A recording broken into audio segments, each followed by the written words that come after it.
ঢাকার উত্তরার milestone school and college এলাকা কয়েক ঘন্টা আগেও যেখানে ছিল ক্লাসরুমের স্বাভাবিক কোলাহল, কিন্তু আচমকায় আকাশ থেকে নেমে আসে ভয়াবহ বিভীষিকা। বিমান বিধ্বস্ত হয়ে আগুনে পুড়ে ছাই হয়ে যায় চারপাশ।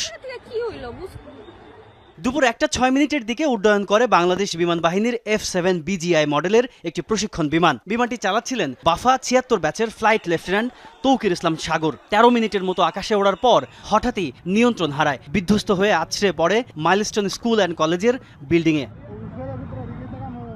মর্মান্তিক এই দুর্ঘটনায় অনেক হতাহতের আশঙ্কা করা হচ্ছে, যাদের অধিকাংশই কোমলমতি শিক্ষার্থী। এদের মধ্যে কয়েকজন অভিভাবকও রয়েছে বলে জানা গেছে। আহতদের পাঠানো হয়েছে বিভিন্ন হাসপাতালে। জাতীয় বার্ন ইনস্টিটিউটের পরিচালক জানান, এরই মধ্যে অর্ধশতাধিক দগ্ধ রোগী ভর্তি হয়েছেন। এখন পর্যন্ত আমাদের 60 জন যেটা ভর্তি করা হয়েছে, আরো 10-15 জনের ক্যাপাসিটি এখানে নেওয়ার মতো হবে। এরপর ঢাকা মেডিকেল প্রস্তুত আছে পুরোটা। এই পর্যন্ত যা রোগী আসছে আমরা ম্যানেজ করতে পারতেছি এখানে এরপরও আরো 10-15 জন নেওয়া যাবে। বাট ঢাকা মেডিকেল কলেজ পুরোপুরি রেডি আছে, বাড়তি রোগীদের ওখানে পাঠানো হবে। এখানে একজন আর দুজন সব মিলে আমাদের কাছে এই মুহূর্তে 3 জনের মৃত্যু সংবাদ আছে।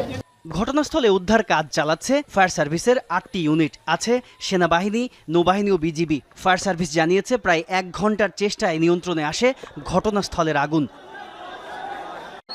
স্থানীয়রা জানিয়েছে বিকট শব্দ শুনে দৌড়ে আসে অনেকে। ক্যাম্পাস জুড়ে ছিল ধোঁয়া, আতঙ্ক আর কান্নার রোল। ডক্টর বলেছে সাইন লাগবে, ওর গার্ডিয়ানকে কল দেওয়ার পরে ওর গার্ডিয়ান বলল যে আমাকেই সাইন দিয়ে দিতে। এখন আইসিইউতে আছে, বলেছে যে আরো 1-2 ঘন্টা পরে টাইম লাগবে, তখন যেতে বলেছে। আমার হাতে যে ছিল তার 95% তো পড়া গেছে, আর আমার সাথে আমার একটা ভাগ্নি আসছিল, ওর 20% পড়ছে, আর আরেকজনকে দুজনকে আশঙ্কাজনকভাবে আইসিইউতে রাখছে। দুর্ঘটনার কারণ সম্পর্কে এখনো কোনো তথ্য জানা যায়নি। তাজনুর ইসলাম, যমুনা নিউজ, ঢাকা।